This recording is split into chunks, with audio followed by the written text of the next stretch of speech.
Praise the Lord. एक बार फिर से सबको जय मसीह की। परमेश्वर पिता का धन्यवाद करते हैं प्रियो, आज के सुंदर समय के लिए, इस दिन के लिए, प्रभु के अनुग्रह से जो समय हमको मिला है। आइए हम इसका उपयोग फिर से परमेश्वर के वचन को पढ़ने में और उसका अध्ययन करने में लगाएं। परमेश्वर का वचन कहता है कि विश्वास सुनने से होता है और सुनना किससे होता है? सुनना परमेश्वर के वचन से होता है। परमेश्वर पिता का धन्यवाद करते हैं प्रियो। पिछले दिनों परमेश्वर ने ऐसा अनुग्रह किया कि उसने हमें ऐसे कान दिए कि हम उसकी आवाज़ को सुन पाए, क्योंकि उसका वचन कहता है जिसके कान हो वो सुन ले। ये हमारा सौभाग्य रहा कि पिछले 3 अध्यायों में, प्रकाशित वाक्य के अध्ययन में, कई बातों को हम सीख पाए, समझ पाए, और परमेश्वर ने हमें सुनने वाले कान दिए। हमारी प्रार्थनाओं की और उसने कान लगाया और हमें सुनने वाले कान दिए। परमेश्वर पिता का धन्यवाद करते हैं। जल्दी से हम आज के अध्ययन में आगे बढ़ेंगे। पिछले अध्ययन में जो हमने सीखा है, पिछले 3 अध्यायों में प्रकाशित वाक्य में जो कुछ चीज़ें हमने सीखी हैं, उसका एक जिस्ट में 5 मिनट्स में हम समझने की कोशिश करेंगे। जो प्रकाशित वाक्य है वो वास्तव में एक ओबीडियंस की पुस्तक है। जैसा कि आपको हमने बार बार शेयर किया है, बार बार हमने इस बात को सीखा है कि ये मानने वाली पुस्तक है, आज्ञाकारिता की पुस्तक है। और इस पुस्तक को जो पढ़ता है, सुनता है और मानता है, वो धन्य होता है। और प्रकाशित वाक्य में हमने देखा था पहले अध्याय के 3 वचन में और 22वें अध्याय के 7वें वचन में, यानी कि पहले अध्याय में और आखिरी अध्याय में प्रकाशित वाक्य की पुस्तक एक बात पे जोर देती है, शुरुआत में भी और आखिरी में भी। और वो पुस्तक ये कहती है कि जो इसको मानता है, जो इसको पढ़ता है, सुनता है और मानता है, वो धन्य है, वो धन्य है। जो इसका अगला सेक्शन है वो प्रोफेसीज के बारे में है। प्रोफेसीज को समझने के लिए परमेश्वर हमारी सहायता करने पाए। जो बातें उसकी भविष्यवाणियों की बातें हैं, जो उसकी लैंग्वेज, जो सिंबल्स और मेटाफर्स में जो बात करता है, यानी कि संकेतों और चिन्हों में जो बात करता है, उन बातों को समझने के लिए परमेश्वर हमारी सहायता करे। प्रकाशित वाक्य की किताब के बारे में इस प्रकार से कहा जाता है कि इसको पूरी तरह से एक्यूरेटली इंटरप्रेट कर पाना किसी के लिए भी संभव नहीं है, ऐसा कहा जाता है। परमेश्वर का ये वचन इस प्रकार के संकेतों में दिया गया है, इस प्रकार की सिंबॉलिक लैंग्वेज में दिया गया है कि इसको पूरी तरह से एक्यूरेटली इंटरप्रेट कर पाना 100% किसी के लिए भी संभव नहीं है। हम लोग इस बारे में डॉगमेटिक नहीं हो सकते। कहने का मतलब यह है कि हम जब इन बातों को समझते हैं, इन बातों का इंटरप्रिटेशन करते हैं, तो हम फैनेटिक नहीं हो सकते। ठीक है, हम क्या कहना चाहिए, मतलब अंधविश्वास वाली बात को नहीं ला सकते अपने जीवन में। मतलब जो हमने समझा है या जो हमने इंटरप्रिटेशन किया है एकदम टू द पॉइंट सही है और बिल्कुल ऐसा ही होगा, ऐसा इंटरप्रिटेशन हम इसका नहीं कर सकते। एकदम टू द पॉइंट, एक्यूरेट, 100%, और कोई दूसरा इंटरप्रिटेशन इसका नहीं हो सकता। इस तरह की क्लेम्स करना उचित नहीं होगा 100%। लेकिन परमेश्वर का आत्मा जितना हमें समझाता है उतने को ग्रहण करना और उस पर विश्वास करना और उसको मानना, ये जरूरी है। परमेश्वर अपने वचन में इस बात को बार बार जोर देता है प्रकाशित वाक्य की किताब में कि हम प्री ऑक्यूपाइड ना रहें प्रोफेसीज के इंटरप्रिटेशन में। समझिएगा आप ध्यान से, क्योंकि इस सेक्शन में जिसमें हम जा रहे हैं ये फ्यूचर इवेंट्स की बात करता है। यूहन्ना के समय, जिस समय ये पुस्तक लिखी गई, वहां से आगे, अभी से आगे नहीं, वहां से आगे जहां से यूहन्ना ने बुक लिखी थी, उस टाइम, उस डेट से आगे की डेट्स में क्या होने वाला है वो यूहन्ना को बताया गया। बहुत सी घटनाएं ऐसी हैं जो यूहन्ना के बाद और आज की डेट से पहले फुलफिल हो चुकी। बहुत सी प्रोफेसीज ऐसी भी लिखी है इसमें जो पिछले 2000 साल में फुलफिल हो चुकी हैं, और बहुत सी प्रोफेसीज ऐसी हैं जो फुलफिल होना बाकी हैं। ये प्रोफेसीज डेफिनेटली फुलफिल होंगी, 100% फुलफिल होंगी। परमेश्वर का वचन झूठा नहीं होता, परमेश्वर का वचन टल नहीं सकता। ये प्रोफेसीज, ये भविष्यवाणियां डेफिनेटली पूरी होंगी। लेकिन परमेश्वर ये चाहता है कि हम प्रोफेसीज के इंटरप्रिटेशन में प्री ऑक्यूपाइड ना हो जाएं। हमारा फोकस प्रोफेसीज के इंटरप्रिटेशन पे ही सीमित ना रह जाए। परमेश्वर की जो ये पुस्तक है, प्रकाशित वाक्य वचन जो है, ये एक सैंडविच है ओबीडियंस की बातों के बीच में। पहले अध्याय में बोलता है इसको मानना है, आखिरी अध्याय में बोलता है इसको मानना है। इसका मतलब है परमेश्वर ये चाहता है कि जो मैं तुम्हें समझा रहा हूं, जो मेरी आत्मा तुम्हें बता रही है, उसको फेथफुली ओबे करना, that is your primary focus. That should be your primary focus. It is not the interpretation. Complete, 100% accurate. If you want to be 100% confident in your interpretation, you will never ever succeed. Never. As far as the book of Revelation is concerned. और यहाँ पर blessedness की, धन्यता की बातें करती है Bible. Bible में 2 ही जगह ऐसी है जहां पर 7 प्रकार की धन्यता लिखी हुई है. 7 प्रकार की धन्यताओं के बारे में 2 ही जगह लिखा हुआ है. एक है मत्ती की सुसमाचार में, जहां पर यीशु मसीह ने पहाड़ी उपदेश दिए, और पहाड़ी उपदेश में यीशु मसीह ने बताया कि धन्य है वो जो धर्म के भूखे प्यासे हैं, धन्य है वो जो दीन है, मन के दीन है, धन्य है वे. इस तरह से यीशु मसीह ने 7 प्रकार की ब्लेसेडनेस, जिसको बेटिट्यूड्स भी कहा जाता है इंग्लिश में, वो धन्यता 7 प्रकार की मत्ती में बताई. और 7 प्रकार की धन्यता प्रकाशित वाक्य में भी बताई गई है. 2 स्थानों पे ही 7 प्रकार की धन्यताओं का जिक्र आता है. प्रकाशित वाक्य में 7 जगह आता है धन्य है वो, धन्य है वो, धन्य वो. मत्ती में यीशु मसीह ने पहाड़ी उपदेश देते समय जो सरमन ऑन माउंट जो दिया था, उसमें उसने 7 प्रकार की धन्यता बताई. और यहाँ पर प्रकाशित वाक्य हमें धन्यता के बारे में बताती है. और ये जो धन्यता है मुख्य रूप से, जैसा अभी कि मैंने अभी आपको बताया, पहले अध्याय में और 22वें अध्याय में जो धन्यता बताता है वो कहता है ओबीडियंस. जो इसको पढ़ता और मानता है, जो इसको समझ में आता है, उसको फेथफुली परमेश्वर के सामने मानता है. Yes lord, I believe that you are going to come back again. तू आने वाला है और मैं उसके लिए तैयार होना चाहिए मुझे. इन बातों को जो मानता है वो धन्य है, ऐसा लगता है. प्रकाशित वाक्य की पुस्तक ऐसे लिखती है, और ये पूरी पुस्तक इसके बीच में लिखी गई है, इन दोनों कॉल्स के बीच में लिखी गई है. ये जो पुस्तक है, इसकी जो भविष्यवाणियां जो अब हम पढ़ने जा रहे हैं, 4थे अध्याय से लेकर 22वें अध्याय तक भविष्यवाणियां है. मेजॉरिटी पूरी भविष्यवाणियों की बातें करती है. ये भविष्यवाणियां जो है, इसमें आप ये बात को देखेंगे कि यहां पर कोई भी प्रोफेटिक चार्ट या टाइम शेड्यूल बनाने के लिए हमको ये बुक नहीं दी गई. इसको समझिएगा. कोई प्रोफेटिक चार्ट हम बना ले कि पहले ये होगा, फिर ये होगा, इस टाइम के इतने साल के बाद ये होगा, फिर इस साल के बाद ये होगा, फिर ये होगा, फिर ये होगा. इस तरह का कोई प्रोफेटिक चार्ट हम बिल्कुल 100% फुल प्रूफ बना के और दुनिया को दे दे और हम भी समझ लें, ये परमेश्वर का उद्देश्य नहीं था इस बुक को देने के लिए. परमेश्वर का वचन पहले 3 अध्यायों में बार बार क्या बात कहता है? बार बार क्या बात कहता है? जिसके कान हो वो सुन ले, जिसके कान हो वो सुन ले. और दूसरी बात बार बार क्या कहता है? आपने गौर किया होगा, दूसरी बार कहता है जो जय पाए, जो जय पाए, जो जय पाए.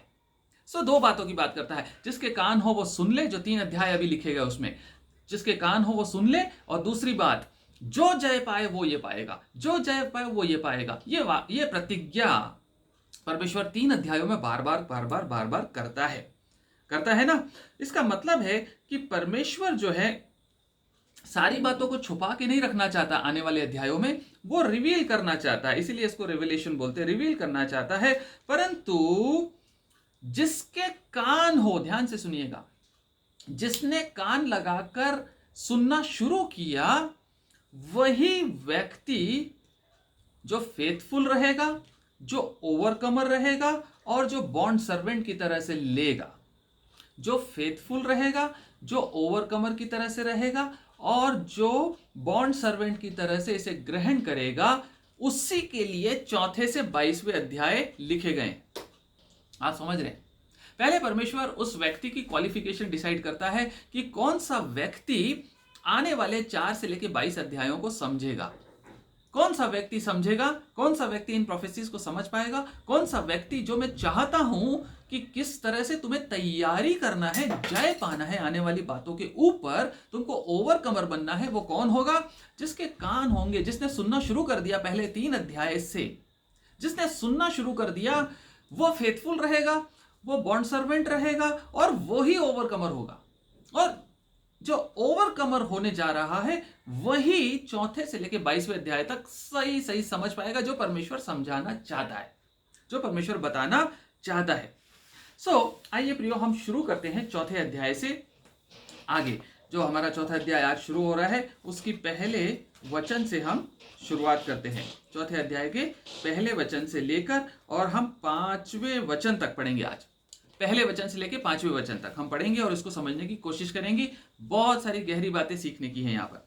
इन बातों के बाद जो मैंने दृष्टि की तो क्या देखता हूं कि स्वर्ग में एक द्वार खुला हुआ है, और जिसको मैंने पहले तुरही के कैसे शब्द से अपने साथ बातें करते सुना था वही कहता है। ठीक है, इन बातों के बाद मतलब जो 3 अध्याय तक हो गई उसके बाद, यहां ऊपर आ जा और मैं वे बातें तुझे दिखाऊंगा जिनका इन बातों के बाद पूरा होना अवश्य है। तुरंत मैं आत्मा में आ गया और क्या देखता हूं कि एक सिंहासन स्वर्ग में रखा है और उस सिंहासन पर कोई बैठा है। जो उस पर बैठा है वह यशब और माणिक के साथ दिखाई पड़ता है, और उस सिंहासन के चारों ओर मरकत सा एक मेघधनुष दिखाई देता है।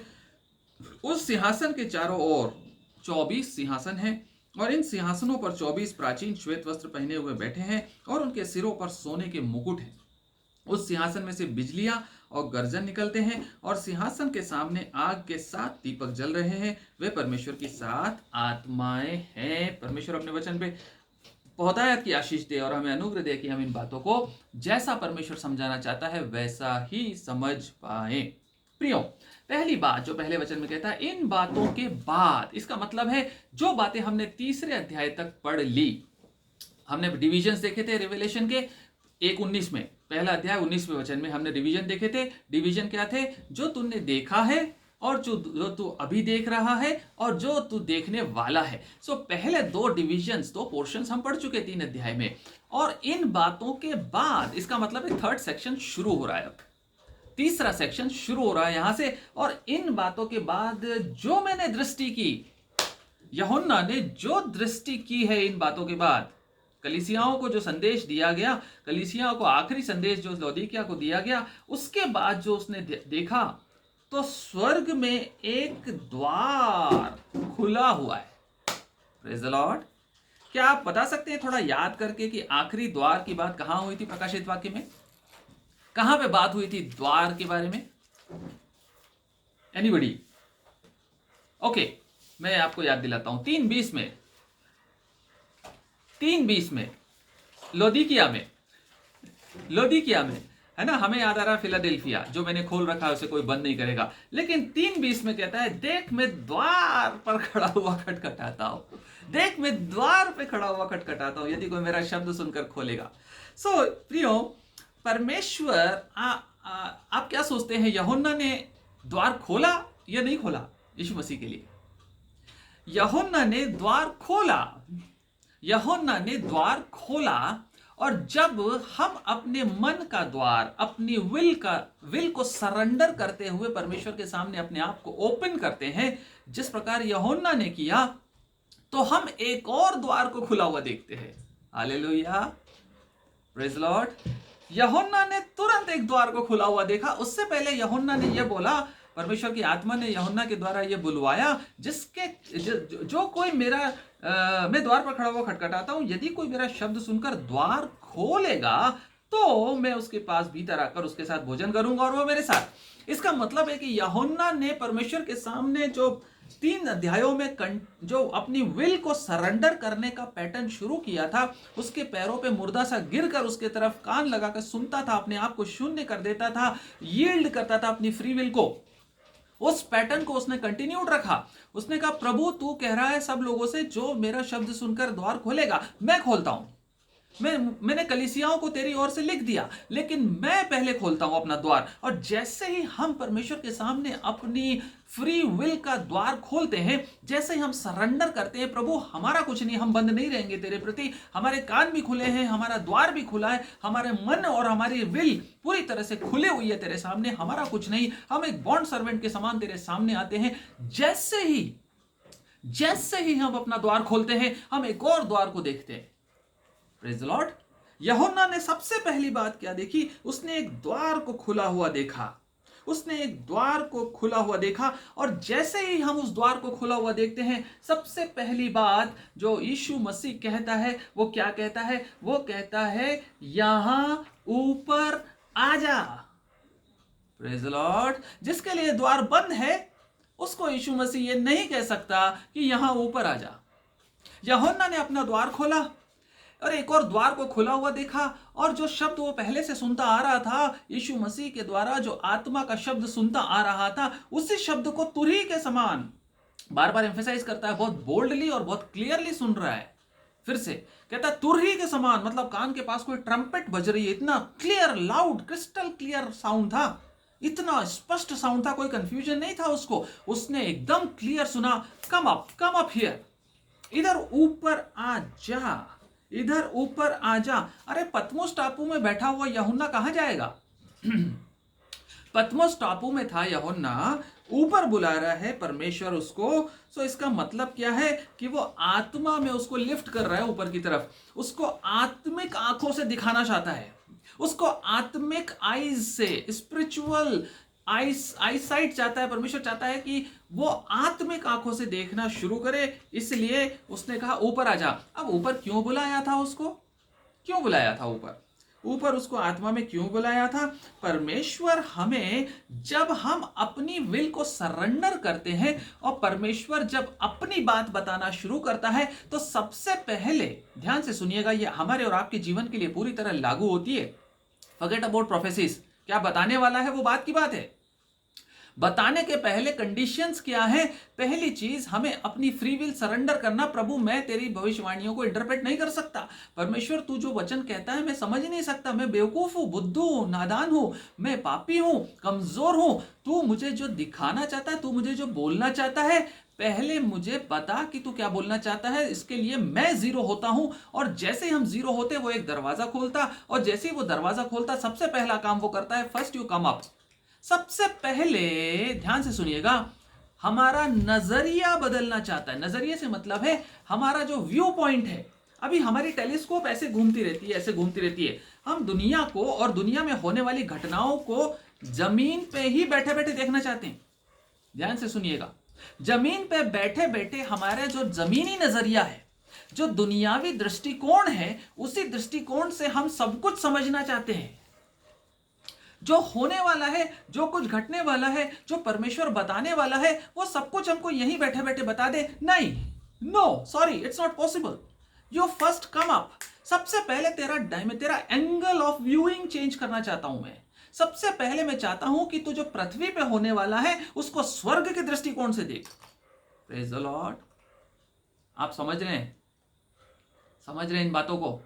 परमेश्वर की बातों को समझने के लिए खास तौर से प्रकाशित वाक्य की किताब में जो भविष्यवाणियां दी हुई हैं, उनको सही रूप से परमेश्वर जो बताना चाहता है, वो हमसे क्या एक्सपेक्ट करता है, क्यों बता रहा है, इन बातों को समझने के लिए सबसे पहली काम ये करना है कि हमें अपना दृष्टिकोण चेंज करना है। और दृष्टिकोण चेंज होगा जब हम आत्मा में स्वर्गीय दृष्टिकोण से देखना शुरू करेंगे। हमारे दिमागी दुनियावी बुद्धि से और दुनियावी आंखों से देखना बंद करेंगे और परमेश्वर की आंखों से देखना शुरू करेंगे। We should start viewing on the earth from a heavenly standpoint.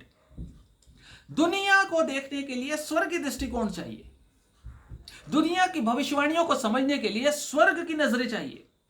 दुनिया की प्रोफेसीज को जो परमेश्वर करने जा रहा है, परमेश्वर की योजनाओं को, परमेश्वर के प्लान्स को, परमेश्वर की आने वाली जो प्लानिंग है उसको समझने के लिए आपके पास एक स्वर्गीय दृष्टिकोण होना चाहिए। नहीं तो आप हमेशा मिसलीड होंगे।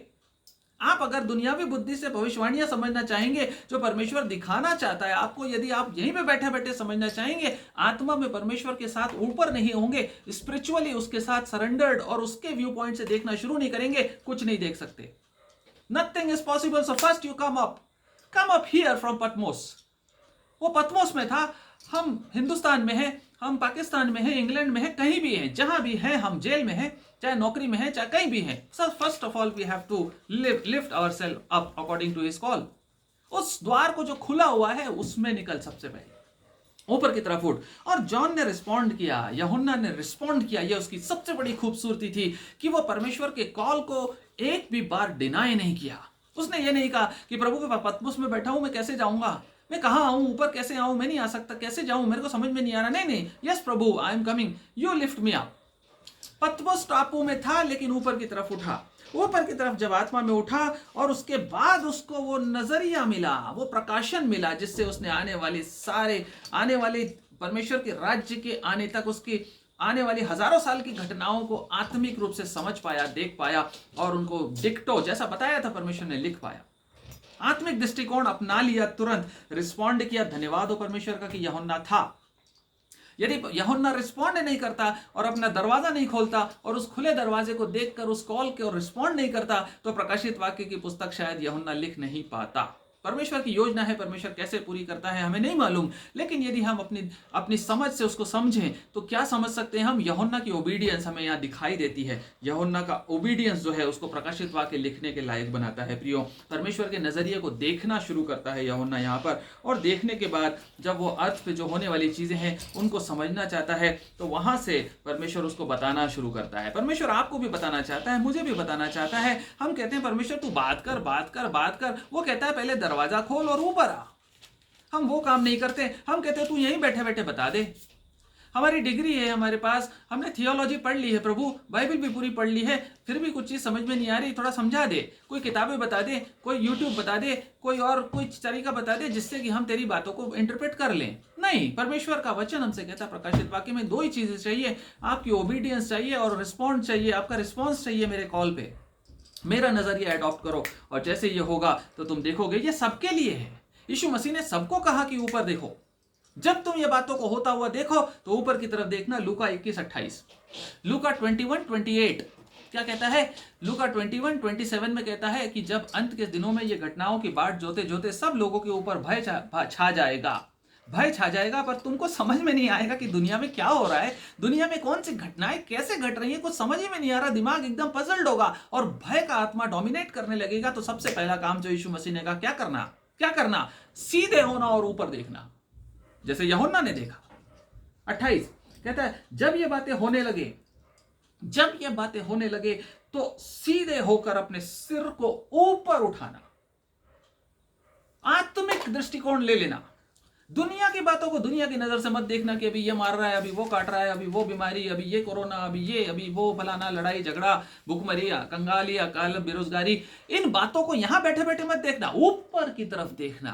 तो मैं तुम्हें दिखाऊंगा कि क्या होने जा रहा है, क्या मैं करने जा रहा हूं। कहता है जब ये बातों को देखो होते हुए तो तुम ऊपर की ओर अपनी नजरों को सीधे होकर अपने सिर ऊपर उठाना, क्योंकि तुम्हारा छुटकारा निकट होगा, तुम्हारा छुटकारा निकट होगा। इसलिए ऊपर की तरफ नजरें लगाना। यूहन्ना ने ऊपर की तरफ नजरें लगाई प्रियो, और उसके बाद परमेश्वर ने उसको दिखाना शुरू किया। उसके बाद दिखाना, यदि हम ऊपर नहीं देखेंगे तो क्या हुआ? इसका मतलब कि जब हम ऊपर देखना छोड़ के यहाँ वहां देखना शुरू करेंगे तो शैतान की एक बड़ी दुष्ट आत्मा हमारे ऊपर काबिज हो जाएगी, और उस दुष्ट आत्मा का नाम है भय की दुष्ट आत्मा। दुनियावी भय की दुष्ट आत्मा हमारे ऊपर डोमिनेट कर जाती है जब हम ऊपर की तरफ नहीं देखते। और जैसे ही यूहन्ना ने ऊपर देखना शुरू किया, सबसे पहले उसने क्या कहा? दूसरा वचन, तुरंत मैं आत्मा में आ गया और क्या देखता हूं? पहली चीज क्या देखी यूहन्ना ने? द्वार खुला हुआ था, उसने कहा ऊपर आ जा। यूहन्ना ने रिस्पॉन्ड किया, और जैसे यूहन्ना ने रिस्पॉन्ड किया, आत्मा में ऊपर आया। सबसे पहली चीज, ध्यान दीजिएगा, आपके मनों में डर का आत्मा डोमिनेट ना करे, इसके लिए सबसे पहले जो परमेश्वर आपको दिखाता है वो दिखाता है उसका सिंहासन। सबसे पहले उसने क्या कहा? देख, तुरंत मैं आत्मा में आ गया और क्या देखता हूं कि एक सिंहासन स्वर्ग में रखा है और उस सिंहासन पर कोई बैठा है। जब आप परमेश्वर के नजरिए को देखते हैं प्रियो, आपके जीवन में कैसी भी परिस्थिति क्यों ना हो, कैसी भी घटनाएं क्यों ना हो रही हो, कैसा भी केओस, कैसा भी एनार्की, कैसी भी टर्बुलेंस, कैसी भी वायलेंस, कैसी भी परेशानियां क्यों ना हो, लेकिन जब परमेश्वर ना केवल प्रकाशित वाक्य के लिए, परंतु परमेश्वर जब कुछ भी आपसे बात करना चाहता है, जब भी आपको बताना चाहता है कि मेरी योजना क्या है तेरे लिए, मेरी योजना क्या है दुनिया के लिए, तेरे परिवार के लिए, तेरे दोस्तों के लिए, तेरी सर्कमस्टांसेस के लिए मैं क्या सोचता हूं, जब परमेश्वर बताना चाहता है तो सबसे पहले आपको उसका सिंहासन दिखाता है। और जब सिंहासन आप देखते हैं तो आप एश्योर्ड हो जाते हैं, ही is the master ruler, he is the master of masters. स्वर्ग में एक सिंहासन रखा है। सिंहासन जो है अधिकार को दिखाता है, रूलिंग को, रेनिंग को दिखाता है। सिंहासन जो है यह बताता है, हमें याद दिलाता है जो कुछ होने वाला है उस पर फोकस मत कर, इस सिंहासन को देख, इस पे जो बैठा है, इस सिंहासन पे जो बैठा है उसके हाथ से बाहर कुछ भी नहीं है। जो तू देखने जा रहा है 22 अध्याय में आने वाले, वो 22 अध्याय में जो कुछ होने वाला है उससे पहले इस बात की छाप अपने दिमाग पे बैठा ले कि एक सिंहासन है स्वर्ग में और उस सिंहासन के ऊपर कुछ भी नहीं है। उस सिंहासन के बिना परमिशन के कुछ नहीं हिलता। उस सिंहासन से जब तक कोई आज्ञा नहीं निकलती तब तक इस जमीन पे एक पत्ता नहीं हिल सकता। इसलिए पहले इस सिंहासन को देख, उसके बाद दुनिया को देखना। पहले उस सिंहासन को दिखाता है और कहता है उस सिंहासन को में एक स्वर्ग में, और उस सिंहासन पर कोई बैठा है। उस सिंहासन पे जो बैठा है, वो कहता है वो सिंहासन पे जो बैठा सर्वशक्तिमान परमेश्वर है, सर्वव्यापी, सर्वज्ञाता और सार्वभौमिक शक्तियों का मालिक, सारी दुनिया के ऊपर जिसकी रूलिंग चलती है, जिसका कंट्रोल है, उसके कंट्रोल से बाहर कुछ नहीं है। जो बताने जा रहा हूं उनको लेकर घबराना मत, परंतु ऊपर की ओर देखना और तुझे एक सिंहासन दिखाई देगा, और उस सिंहासन पे नजर लगाना और उस पे जो बैठा है उस पे नजरें रखना। Praise the Lord. He is ruling and controlling everything, everything. सब कुछ उसके कंट्रोल में। और तीसरी बात, तीसरा वचन, जो उस पर बैठा है वह यशब और माणिक्य सा दिखाई पड़ता है। And he who sat there had the appearance of jasper. jasper jasper jasper के समान जो है उसका अपीयरेंस था, उसका जो दिखाई देता था, जो उस पर बैठा था, वो यशब के समान। जैस्पर स्टोन होता है जो कि लाल रंग का होता है। आपको पता है, आपने इस बारे में पढ़ा है। जैस्पर स्टोन एक लाल स्टोन और माणिक के सा बोलता है। एंड कार्नेलियन एक क्रिस्टल क्लियर रेड कलर। जो बैठा है, ध्यान से सुनिएगा, जो बैठा है उसके एट्रीब्यूट बता रहा है, जो बैठा है उसके गुण बता रहा है, जो बैठा है उसके बारे में बता रहा है। कैसा दिखता है वो लाल रंग का यशब, लाल रंग के जस्पर स्टोन के समान दिखता है और क्रिस्टल क्लियर है। माणिक्य का मतलब है crystal clear red, like a red fire, लाल अग्नि के समान क्लियर और क्रिस्टल क्लियर दिखाई देता है। और जो कर्निलियन वर्ड आया, माणिक्य जो आया है, उसको सर्दियस भी बोलते हैं और उसका मतलब होता है फ्लेमिंग रेड इन कलर, लाल रंग की ज्वाला के समान रंग वाला, लाल रंग की ज्वाला के समान कलर वाला कोई बैठा है। क्या बताता है ये? जो सबसे पहली चीज, ध्यान से सुनिएगा, जो सबसे पहली चीज परमेश्वर के बारे में बताता है यूहन्ना को जो दिखाता है परमेश्वर को क्या है, वो है उसकी होलीनेस, उसकी प्योरिटी और उसकी ट्रुथफुलनेस। वो लाल रंग का है, मतलब ये कि वो जजमेंट करता है और जजमेंट करते समय वो ट्रुथफुल रहता है, वो होली है और प्योर है, क्रिस्टल क्लियर। जैसा देखता है वैसा ही बोलेगा, जैसा पाता है वैसा ही रिवॉर्ड देगा, जैसा सुनता है, जैसा समझता है आपको, वैसा ही आपके लिए वो रखता है। He is holy. होली का मतलब होता है उसमें कोई अशुद्धता नहीं, क्रिस्टल क्लियर, मिलावट नहीं, प्योर।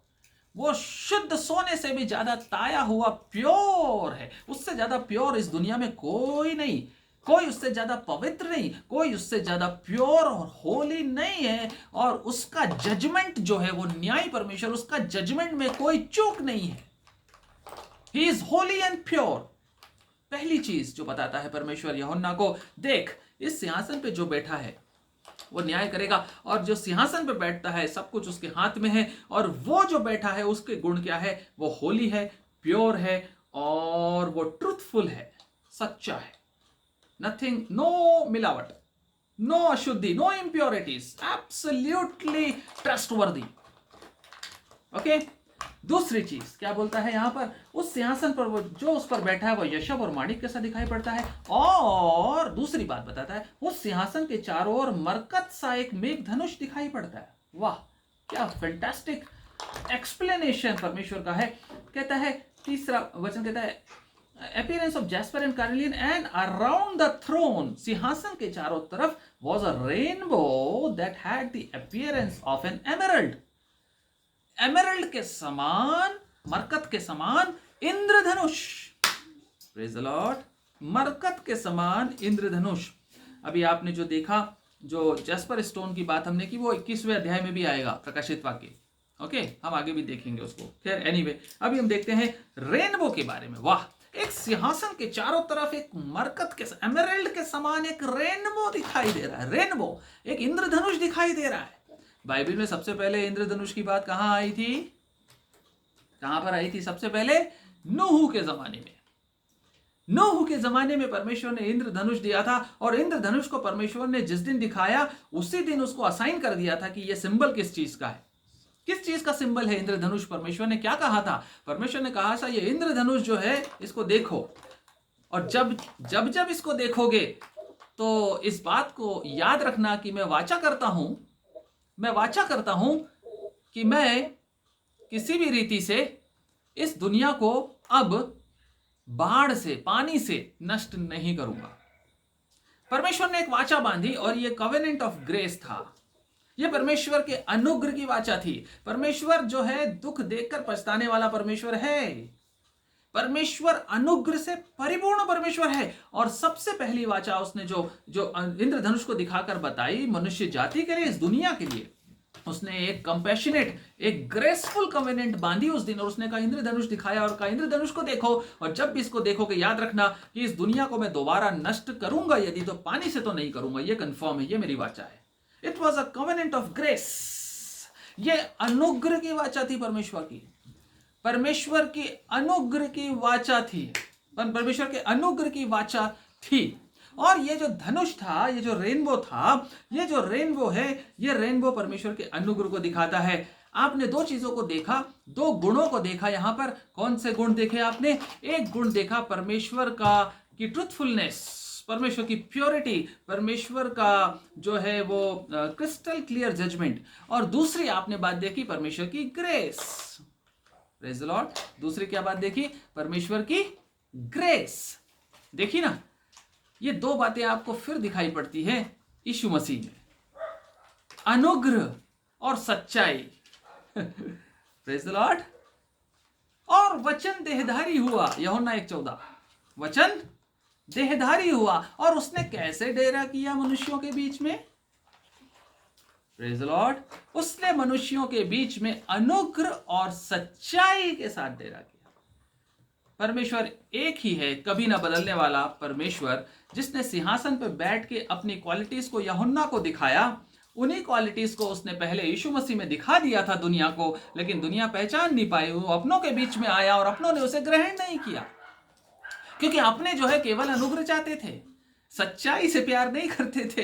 यीशु मसीह की सच्चाई से उनको नफरत थी। यीशु मसीह का अनुग्रह तो बहुत चाहते थे, मुझे चंगा कर दे, मुझे खाना खिला दे, मैं मर गया था जिला दे, मेरे बच्चों को अच्छा कर दे, ये कर दे, वो कर दे, सब कर दे। अनुग्रह अनुग्रह अनुग्रह चाहिए। आज भी हम अनुग्रह में उलझ गए हैं। बहुत से लोग केवल प्रॉस्पेरिटी, केवल फॉल्स ग्रेस की डॉक्ट्रिन पे चल रहे। वो कहते हैं परमेश्वर तू तो अनुग्रह से भरा हुआ परमेश्वर है, तेरा अनुग्रह हमें सजा कैसे देगा? अरे परमेश्वर कहता है भाई मैं जेस्पर के समान फ्लेमिंग रेड इन कलर भी तो हूं, मैं सच्चाई से भी तो डेरा किया था, भूल गए क्या?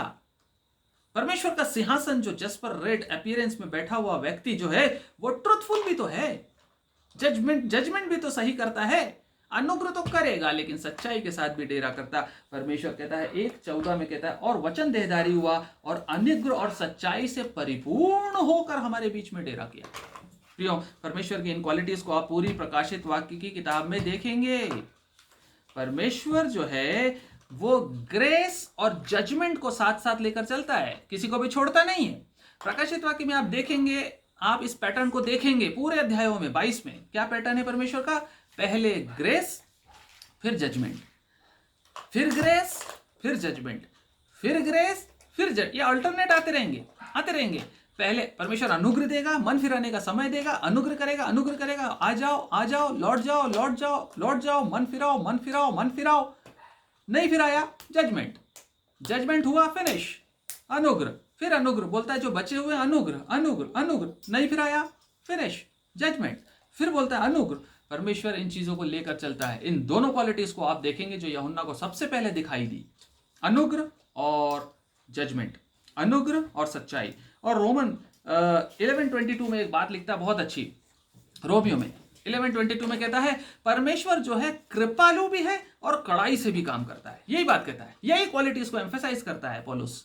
कहता है वो कृपालु भी है और कड़ाई से भी काम करता है, कृपालु भी है, कड़ाई से भी। यही बात है आप प्रकाशित वाक्य में देखेंगे। 11:22 में कहता है इसलिए परमेश्वर की कृपा और कड़ाई को देख, कृपा और कड़ाई को देख, जो गिर गए उन पर कड़ाई परंतु तुझ पर कृपा।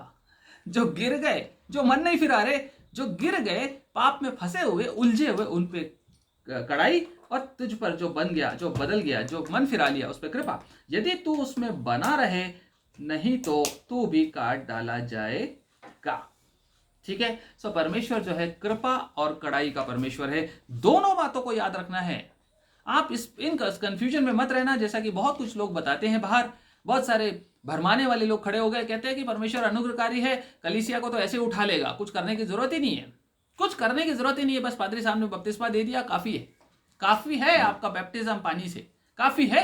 आप तो बचे हुए हो, आपको चिंता की क्या बात है? नहीं, परमेश्वर कड़ाई और ट्रूथफुल और जजमेंट करने वाला धर्मी परमेश्वर है, न्यायी है, छोड़ता नहीं है। इसलिए अपने मन को फिराते रहना प्रतिदिन। चौथा वचन, प्रकाशित वाक्य की पुस्तक का 4 अध्याय का 4 वचन। उस सिंहासन के चारों ओर 24 सिंहासन हैं, और इन सिंहासनों पर 24 प्राचीन श्वेत वस्त्र पहने हुए बैठे हैं, और उनके सिरों पर सोने के मुकुट हैं। यहाँ 24 लोगों की बात करता है प्रियो। और ये जो 24 प्राचीन हैं, ये 24 प्राचीन कौन से हैं?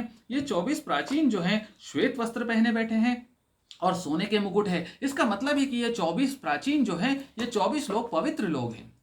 ये पवित्र आत्माएं हैं। मतलब पवित्र आत्मा मतलब परमेश्वर की बात नहीं कर रहा हूं, पवित्र स्पिरिट बीइंग्स हैं, ये होली स्पिरिट बीइंग्स हैं। मतलब ये पवित्र लोग हैं।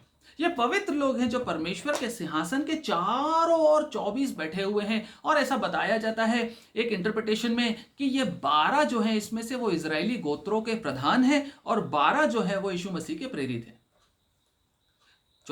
12 जो है वो इजराइल के जो गोत्र परमेश्वर ने दिए थे, 12 गोत्र उनके हेड्स हैं, और 12 जो है वो प्राचीन, जो 12 प्राचीन हैं वो कौन है? वो यीशु मसीह के प्रेरित, जिन्होंने मृत्यु होने तक परमेश्वर की गवाही से जो पीछे नहीं हटे, जिन्होंने अपनी जान कुर्बान कर दी, लेकिन सारे विरोध और सारे सताव के बावजूद उनको ऐसा रिवॉर्ड मिला, जो मरने तक उन्होंने उठाया, अपनी देह को क्रूस पे चढ़ाने तक उन्होंने अपने आप को दे दिया, बुरी तरह से पिटने, मरने और जेलों में डालने के लिए भी दे दिया। उनका रिवॉर्ड है कि वो परमेश्वर के साथ बैठकर न्याय करेंगे। ये 24 प्राचीन जो हैं, इनके बारे में भजन संहिता भी कहता है। भजन संहिता 82:1 में कहता है कि परमेश्वर का सिंहासन कहां रहता है? वहां कहता है वो ईश्वरों की सभा में रहता है। ईश्वरों की सभा। 82:1 भजन संहिता 82:1 क्या कहता है? परमेश्वर की सभा में परमेश्वर ही खड़ा है। ध्यान से सुनिए, परमेश्वर की सभा में परमेश्वर ही खड़ा है, वह ईश्वरों के बीच में न्याय करता है। Praise the Lord. ईश्वरों के बीच में, 24 सिंहासन के बीच में एक सिंहासन है जो परमेश्वर का सिंहासन है। और ये जो 24 सिंहासन है, 24 प्राचीन जो हैं, ये उसके ईश्वर हैं, वो परमेश्वर है। कहते हैं ना, वो ईश्वरों का परमेश्वर, he is the Lord of lords, God of God's.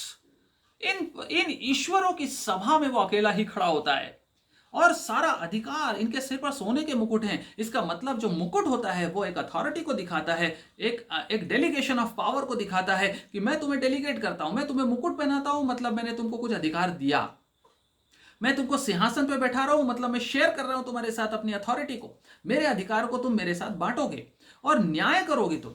और इस श्वेत वस्त्र पहने हुए, मतलब ये भी पवित्र हैं, ये परमेश्वर के द्वारा पवित्र किए गए, और इन्होंने अपने जीवन काल के दौरान जो इस दुनिया में रहते हुए अपने जीवन को पवित्र बना के रखा और परमेश्वर की धार्मिकता में जीवन बिताया। परमेश्वर उनको धर्मी बना के श्वेत वस्त्र पहना के और 24 सिंहासनों पे अपने सिंहासन के चारों ओर बैठाता है, और उनके साथ मिलकर ये लोग न्याय करते हैं परमेश्वर के साथ। सो ये 24 जो है, ये 82:1 में बताता है, ये ईश्वरों की सभा है जिसमें ये रहता है, और परमेश्वर ने ही इन सिंहासनों को बनाया है। प्रियो, बड़ी बात यह है सीखने की यहाँ पर कि परमेश्वर ही सारे सिंहासनों को भी बनाने वाला है। कुलीसियों 1:16 में कहता है, कुलीसियों 1:16 में कहता है कि सब कुछ उसने बनाया। उसमें वो क्या बताता है? उसमें वो प्रधानताएं और सिंहासन भी इंक्लूड करता है। याद होगा आपको क्या क्या इंक्लूड करता है? सिंहासन। कौन से सिंहासन? ये 24 सिंहासन भी उसी के बनाए हुए। इसका मतलब ये नहीं है, ये समझ लीजिए कि ये 24 सिंहासन होने का मतलब ये नहीं है कि ये 24 परमेश्वर के तुल्य हो गए। ये 24 परमेश्वर के तुल्य नहीं थे, क्योंकि उसी ने सिंहासन बनाया, उसी ने मुकुट पहनाया और उसी ने कहा बैठो, तब ये बैठ पाए। नहीं तो इनकी अपनी कोई धार्मिकता नहीं थी, इनका अपना कोई प्योरिटी नहीं थी कि ये रह पाते। और 16वें वचन में क्या कहता है कुलीसियों 1:16 में? क्योंकि उसी में सारी वस्तुओं की सृष्टि हुई। स्वर्ग की, ध्यान से सुनिए, अभी हम क्या देख रहे हैं? यूहन्ना क्या देख रहा है? स्वर्ग देख रहा है। स्वर्ग की स्वर्ग की वस्तुएं भी उसी ने बनाई, स्वर्ग की हो अथवा पृथ्वी की भी उसी ने बनाई, देखी हो या अनदेखी, हम देख पा रहे या नहीं देख पा रहे, या हम ना देख पाया वो भी देखी हुई चाहे हमारी अनदेखी, बनाई उसी ने। कहता है क्या सिंहासन, वाह, शुरुआत ही करता है सिंहासन से।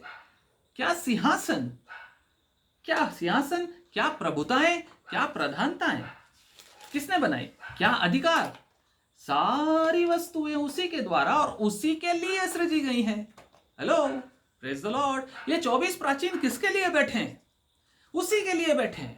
ये अपने आप राजा नहीं बन गए, लेकिन परमेश्वर ने उनको अधिकार, क्या प्रधानता है, क्या सिंहासन, सब कुछ उसका बनाया हुआ, और परमेश्वर उनको वहां बैठाता है अपने साथ और कहता है तुम मेरे साथ न्याय करोगे। Praise the Lord. और इनका मुख्य कार्य क्या है जानते हैं आप? ये जो 24 प्राचीन है, आगे हम पढ़ेंगे आने वाले अध्यायों में, इन 24 प्राचीन का जो काम है, मुख्य काम जानते हैं क्या है? इनका मुख्य काम है परमेश्वर की वर्शिप को लीड करना। ये 24 प्राचीन मुख्य रूप से प्राइमरी टास्क इनका क्यों बैठाए गए? ताकि परमेश्वर की जो महिमा है उसके प्रतिरूप में वो आराधना, वर्शिप, परमेश्वर की स्तुति और आराधना में ये लीड करें। और आगे पढ़ेंगे हम आने वाले अध्याय में, जब भी आराधना स्तुति होती है परमेश्वर की, यही 24 प्राचीन खड़े होते हैं। ये लीडर है, वर्शिप लीडर। एक बार एक वर्शिप लीडर था जिसने गड़बड़ कर दी और उसको परमेश्वर को हटाना पड़ा। He was the chief of the choir. हटाना पड़ा, तब से वैकेंसी खाली पड़ी थी, इसीलिए परमेश्वर का वचन कहता है कि परमेश्वर किनसे प्रेम करता है? जो आत्मा और सच्चाई से क्या करते हैं? प्रार्थना नहीं, आराधना। एक वैकेंसी वैकेंट है, एक जगह खाली है, और उस जगह को आपके लिए रखा परमेश्वर ने। आप भी 24 प्राचीनों में जा सकते हैं, लेकिन यहां पर वो कहता है ये 24 प्राचीन जो हैं वो 24 प्राचीन वर्शिप लीडर्स हैं, प्राइमरली वर्शिप लीडर्स हैं। शैतान ने जो जगह खाली की वो गिरा दिया गया और उन जगहों को लीड करने के लिए इन लोगों को बैठाया गया। और जब कभी भी आपकी जो पोस्ट होती है उसको कोई दूसरा ऑक्यूपाई कर लेता है तो बड़ी नफरत होती है ना? होती ना? जिस जगह मैं नौकरी करता था मुझे निकाल दिया गया, टर्मिनेट कर दिया गया, मेरी जगह किसी दूसरे को दे दी गई, मेरा दुश्मन बन जाता है ना? अरे यार, मेरी तनख्वाह थी, मेरी जगह थी, मेरा पावर था, मैंने इतने अच्छे से काम किए, मेरी प्लेस पे ये कैसे बैठ गया? और जैसे ही वो बैठता है मैं पीछे से जाके कुछ गड़बड़ करूंगा, है ना? आसपास के लोगों को भरमाऊंगा, अरे इसको देखना जरा, मैंने इतने अच्छे काम किए, सब बिगाड़ ना दे, गड़बड़ ना कर दे। इसीलिए शैतान आपके पीछे पड़ता है, क्योंकि आप उसकी जगह ऑक्यूपाई करने के लिए इन्वाइट किए गए। Right? Praise the Lord. So ये 24 प्राचीन जो है ये वहां पर बैठे और सोने का मुकुट इनको दिया अधिकार और श्वेत वस्त्र इनको दिया गया। ठीक है? सो ये 24 प्राचीन जो है परमेश्वर के वर्शिप लीडर्स हैं, जो 24 प्राचीन जो उस पर बैठकर परमेश्वर के साथ ईश्वरों की सभा बनाते हैं और वहां पर परमेश्वर उनके बीच में न्याय करता है। उस सिंहासन में, 5वां वचन, उस सिंहासन में से बिजलियां और गर्जन निकलते हैं। उस सिंहासन में से क्या निकलते हैं? बिजलियां और गर्जन निकलते हैं। बिजलियां और गर्जन, बिजलियां, लाइटनिंग एंड थंडर निकलते हैं। और ये जो लाइटनिंग एंड थंडर है ये क्या बताते हैं? लाइटनिंग और थंडर जो है ये परमेश्वर के प्रताप और उसकी महिमा को दिखाते हैं। Praise the Lord. परमेश्वर की मैजेस्टी और उसकी ग्लोरी का प्रतिरूप है लाइटनिंग और थंडर, मतलब बिजलियां और गर्जन। बिजलियां और गर्जन राइट फ्रॉम बिगिनिंग, शुरुआत से जब परमेश्वर जब कभी भी प्रकट हुआ, जब कभी भी वो उतरा, जब कभी भी उसने डेरा किया, जब कभी भी वो आया, यीशु मसीह के अलावा, यीशु मसीह मनुष्य रूप में था, लेकिन परमेश्वर जब अपने स्वर्गीय स्वरूप में आया पृथ्वी पे, तो उसका बिजलियां और गर्जन उसका एक इंटीग्रल पार्ट रहा। उसका एक कहना चाहिए एक ऐसा लक्षण है जो बताता है कि वो प्रतापी परमेश्वर है और उसकी महिमा सबसे ऊपर है, उसकी महिमा सबसे ऊपर है। निर्गमन 19:16 में हम देखते हैं कि जब सीनै पर्वत पर परमेश्वर उतरा था, मूसा को उसने बुलाया था और उसने 10 आज्ञाएं देने के लिए बुलाया, तो क्या हुआ था? बिजलियां और गर्जन। 19:16 निर्गमन कहता है, जब तीसरा दिन आया तब भोर होते ही बादल गरजने और बिजली चमकने लगी। बादल गरजने और बिजली चमकने लगी और पर्वत पर काली घटा छा गई। फिर नरसिंगे का भारी शब्द हुआ। सो बिजलियां, ओके, प्रकाशित वाक्य में भी आप पढ़ेंगे, ध्यान से सुनिए, जहां जहां परमेश्वर का अपीयरेंस आएगा वहां बिजलियां और गर्जन जरूर होंगी। बिजलियां, उसकी मैजेस्टी और ग्लोरी सबसे पहले वो उसके आने का या उसकी प्रेजेंस का इंडिकेशन है। उसकी प्रेजेंस का इंडिकेशन प्रकाशित वाक्य 8:5 में लिखा हुआ है कि बिजलियां और गर्जन होने लगे। 11:19 में लिखा हुआ है बिजलियां और गर्जन होने लगे। 16:18 में लिखा हुआ है बिजलियां और गर्जन होने लगे। 8:5, प्रकाशित वाक्य 8:5, 11:19 और 16:18। आप देखेंगे प्रकाशित वाक्य में जहां कहीं परमेश्वर का सिंहासन और परमेश्वर के स्वर्गीय स्वरूप का वर्णन है, वहां पर बिजलियां और गर्जन जरूर दिखाता। और ये मेजेस्टी और ये ग्लोरी क्या बताती है? अगेन यही बताती है कि nothing is above his power, nothing in this world, in this universe.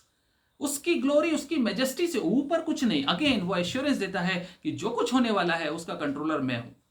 वो बताता है बिजलियां और गर्जन जो सिंहासन से आते, उससे बड़ी थंडर स्टॉर्म, उससे बड़ा थंडर्स और लाइटनिंग और कहीं नहीं मिलेगा आपको। इसका मतलब है ही is the most powerful entity in this universe, और उससे ऊपर कुछ नहीं जो कुछ होने वाला है। और उसके आगे कहता है कि उसके आगे क्या है? 7 क्या जल रहे हैं? सिंहासन के सामने आग के 7 दीपक जल रहे हैं। आग आग आग के 7 दीपक जल रहे हैं, और वे परमेश्वर की 7 आत्माएं हैं। आग के 7 दीपक, 7 आत्माएं। फिर से आगे घूम के 7 आत्माएं, पहले अध्याय में पढ़ा था 7 आत्माएं। कौन सी आत्मा थी? होली स्पिरिट। और होली स्पिरिट जो यहां पर एक और बात को बताता है कि वो जलते हुए दीपक हैं। ध्यान से सुनिएगा, जलते हुए दीपक हैं। और ये जो लैंप्स जो है, लैंप्स ऑफ फायर, जलते हुए दीपक, ये क्या बताते हैं? ये परफेक्ट प्योरिटी को दिखाते हैं। पवित्र आत्मा की परफेक्ट प्योरिटी, जलती हुई आग। आपको बताया कि परमेश्वर यहोवा जब उसके सामने, मूसा के सामने आया, जलती हुई झाड़ी में, बर्निंग बुश, है ना। और यहां पर यह आत्मा जो है ये जलते हुए दीपक है। हम परमेश्वर के बारे में हमेशा कहते हैं कि परमेश्वर प्रेम है। कई जगह ड्राइंग रूम में आपको ये लगे हुए मिल जाएंगे, बड़े बड़े अच्छे फ्रेम करा के रखे हुए, God is love, God is love. गाड़ियों पे लिखा हुआ God is love, God is love. Why not right God is a consuming fire? हम ये क्यों नहीं लिखते हैं? छुपाते हैं अपने आप को, बचाते हैं अपने आप को उस एस्पेक्ट से परमेश्वर के। लेकिन ये फैक्ट है, ये ट्रुथ, ये सही है, सच्चाई है, इसको स्वीकार करना है। परमेश्वर जो है, जो 7 आत्मा है, वो आग की है, आग के दीपक है। आग आग is a consuming fire. Hebrews 12:29, इब्रानियों 12:29, परमेश्वर भस्म करने वाली आग है। ये जो आत्मा है, जो 7 आत्मा है, पवित्र आत्मा, ये क्या है? ये कंज्यूमिंग फायर है। ये एक ऐसी फायर है जो परफेक्टली प्योर है, क्योंकि हमारा परमेश्वर भस्म करने वाली आग है। इब्रानियों 12:29, परमेश्वर भस्म करने वाली आग है। परमेश्वर प्यार है, बड़ा कॉमन है। परमेश्वर भस्म करने वाली आग है, बहुत रेयर मिलेगा आपको। लेकिन जब प्रकाशित वाक्य पढ़ रहे हैं तो इस एस्पेक्ट को साथ साथ रखिए। अनुग्रह और कड़ाई, कृपा और कड़ाई कंज्यूमिंग फायर है। और जब हम बात करते हैं कि हम पवित्र आत्मा से परिपूर्ण होते हैं, जब पवित्र आत्मा का बपतिस्मा मिलता है, तो सबसे पहली क्वालिटी जो इंपॉर्टेंट हमारे जीवन से दिखनी चाहिए, ध्यान से सुनिएगा, पवित्र आत्मा पाए हुए लोगों का पहला लक्षण अन्य भाषा नहीं है। पवित्र आत्मा पाए हुए लोगों का पहला लक्षण है perfect purity. Praise the Lord. क्योंकि आत्मा जलते हुए दीपक है, आत्मा कंज्यूमिंग फायर है। Holiness and purity must be exhibited by a Holi spirit field man और वुमेन। एक व्यक्ति जो ये दावा करता है कि मैं पवित्र आत्मा से परिपूर्ण हूं, या जिसको पवित्र आत्मा का अनुभव है, वो प्रतिदिन अपने जीवन को पवित्रता में और प्योरिटी में और होलीनेस में बिताने का पूरा पूरा प्रयास करेगा। क्योंकि अंदर जो बसता है वो होली है, जो अंदर है वो प्योर है, वो कंज्यूमिंग फायर है। उस फायर में कोई भी कीटाणु, विषाणु यानी कि पाप बस नहीं सकता। यदि पाप के साथ कॉम्प्रोमाइजेस भी जीवन में है तो पवित्र आत्मा बाहर है। यदि इम्प्योर जीवन है, छुपे हुए सीक्रेट सिंस हैं, यदि हमारी जिंदगी में सुबह शाम उठते बैठते हम छोटे मोटे पापों के साथ इग्नोर करते, हम लाइटली लेते हैं, यदि पाप को हमने हल्का मान रखा, हमने कहा इतना तो चलता है जीवन में, इतने से कोई फर्क नहीं पड़ता, ये जीवन है, इतना तो करना पड़ेगा, इसके बिना कैसे जीवन चलेगा, तो फिर पवित्र आत्मा अंदर नहीं है। क्योंकि ये कंज्यूमिंग फायर है। कंज्यूमिंग फायर का मतलब है सब कुछ कंज्यूम कर देता है। Nothing, zero sin. Your intention has to be towards zero sin. You will not become sinless, but you will definitely start doing less sins. That is what the Holy Spirit is all about. पवित्र आत्मा आपको कम पाप करने की तरफ जाने देगी। आप मनुष्य हैं, पाप करेंगे, आप सिनलेस नहीं हो सकते क्योंकि मनुष्य है। लेकिन आपके पापों को धोने के लिए पीछे से एक झरना बह रहा है, और उस झरने में, उस आग में जो पवित्र आत्मा की है, उस आग में आप अपने पापों को कंज्यूम करते जाएंगे, जलाते जाएंगे, जलाते जाएंगे। प्रतिदिन सुबह उठेंगे, पवित्र आत्मा के हाथ में देंगे, प्रभु जो कोई भी पाप मेरी तरफ बढ़ता है जला दे उसको, राख कर दे उसको। यदि मैं कमिट करूं, मुझे भी ताड़ना दे, मुझे भी तू इस बारे में चेताता रहे, कन्विक्ट करता रहे, ताकि मैं प्योरिटी में तेरे समान बनता रहूं, उस जलते हुए दीपक के समान, जिसमें कोई भी बुरी चीज, कोई भी गंदी चीज, कोई भी दुनियावी चीज सस्टेन नहीं कर सकती, अंदर रह नहीं सकती। आएगी, जल जाएगी। पाप करूंगा लेकिन तुरंत मन फिराऊंगा, डेलिबरेटली तो करूंगा ही नहीं, पर यदि हो गया तो मन फिराऊंगा। यह है पवित्र आत्मा का बपतिस्मा जो हमारे जीवन में आना चाहिए, क्योंकि पवित्र आत्मा जो है वो आग है और यह मार्क है होली स्पिरिट बैप्टिज्म का। होली स्पिरिट बैप्टिज्म का चिन्ह है ये कि हमारा जीवन जो है वो अनकॉम्प्रोमाइजिंग और प्योरिटी की तरफ बढ़ता है। प्योरिटी के साथ लीड करते हैं हम दुनिया में।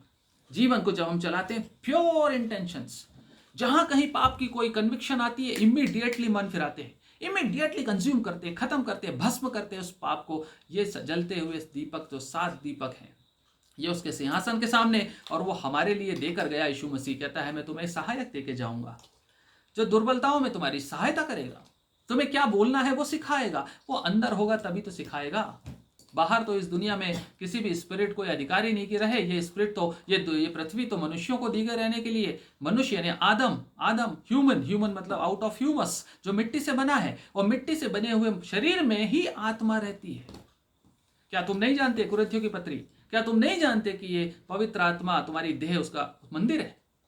और ये जलती हुई आग हमारे जीवन में होना चाहिए। जब पवित्र आत्मा पहली बार यीशु मसीह के जाने के बाद जमीन पे उतरा तो किसके समान दिखा था? जलती हुई आग की लपटों के समान जीभें दिखाई दी थी। Praise the Lord. उसके बाद शब्द सुनाई दिए थे। पहले जो दिखाई दिया था वो फायर था, उसके बाद टंग्स थी। पहले टंग्स नहीं थी, पहले फायर था, उसके बाद टंग्स थी। Praise the Lord. टंग्स परमेश्वर का आत्मा का दान है, वरदान है, गिफ्ट है, लेकिन उसका सिंबल जो है, उसकी पहचान, mark of Holi spirit baptism is the purity of life, nothing else. और कुछ नहीं। जीवन की शुद्धता, पवित्रता, पापों से न समझौता करने वाली आदत, यह पवित्र आत्मा का बपतिस्मा। प्रियो, कहने का मतलब यह कि ये 5 वचनों में हमने ये देखा इस बात को कि परमेश्वर हमें क्या कहता है कि मैं क्या हूं। उसका स्वर्ग का दर्शन, जो ओपन हेवन देखा यूहन्ना ने, उसमें क्या क्या देखा, वो बातें हमने आज सीखी। इसके बाद हम और कुछ बातों को देखेंगे कि उस हेवन में, उस सिंहासन के सामने और क्या क्या था। इन बातों को भी हम देखेंगे। परमेश्वर का सिंहासन, सिंहासन के सामने 7 जलते हुए दीपक, उसके चारों तरफ इंद्रधनुष के समान मरकत के समान रेनबो, और उसके जो है और क्या था, जैस्पर के समान क्लियर रेड, उसका क्लैरिटी, माणिक्य यशब के समान अपीयरेंस, और उसके जो चारों तरफ 24 प्राचीन, और ये प्राचीन जो है सिंहासनों पे, और ये मुकुट के ऊपर, और ये जो है इन सब बातों को परमेश्वर अपने वचन में से हमको समझाता है। और हम इन बातों को ध्यान रखें, परमेश्वर के अनुग्रह का ध्यान रखें। परमेश्वर के अनुग्रह को तो हम वैसे ही ध्यान रखते हैं क्योंकि अनुग्रह से हमको फायदा होता है, लेकिन हम उसकी कड़ाई को भी ध्यान रखें, उसके जजमेंट को भी ध्यान रखें, उसकी आत्मा की पवित्रता को भी ध्यान रखें, उसका जो न्यायी रूप है उसको भी ध्यान रखें। जब हम प्रकाशित वाक्य पढ़ते हैं तभी हम अपने मनों को फिरा पाएंगे और तैयार कर पाएंगे परमेश्वर के राज्य के लिए अपने आप को। सो परमेश्वर अपने इन वचनों पे आशीष दे और हम इन बातों के द्वारा परमेश्वर के स्वरूप को समझते हुए घटनाओं को समझे। जब हम पहली चीज देखें उसके सिंहासन और उस पर जो बैठा है उसको देखें। दुनिया की घटनाओं को जानने के लिए जल्दीबाजी मत करिए। दुनिया के प्रोफेसीज को, जो भविष्यवाणियां लिखी हुई उसके इंटरप्रिटेशन के, अभी क्या होगा, अभी अमेरिका में क्या होगा, इंग्लैंड में क्या होगा और वहां क्या होगा, ये चीजें बातें सेकेंडरी है और ये छोटी बातें है। उससे बड़ा जो है उसकी लाइटनिंग ऑन थंडर को ध्यान दें, उसकी मैजेस्टी, उसकी ग्लोरी पे फोकस करें। सो परमेश्वर इन बातों को हमको समझ देगा कि हम आज्ञाकारी बने रहेंगे, उसके प्रति विश्वास योग्य बने रहेंगे। जब इन गुणों को अपने दिमाग में बैठा के रहेंगे, जब उसकी क्वालिटीज, उसकी सुपीरियरिटी को हम रिमेंबर करते रहेंगे, तो दुनिया की कोई भविष्यवाणी हमें डरा नहीं सकती। Praise the Lord. सो परमेश्वर अपने इन वचनों के ऊपर आशीष दे और अनुग्रह दे कि हम आने वाले दिनों में उसकी गहराई को और ज्यादा समझ सके।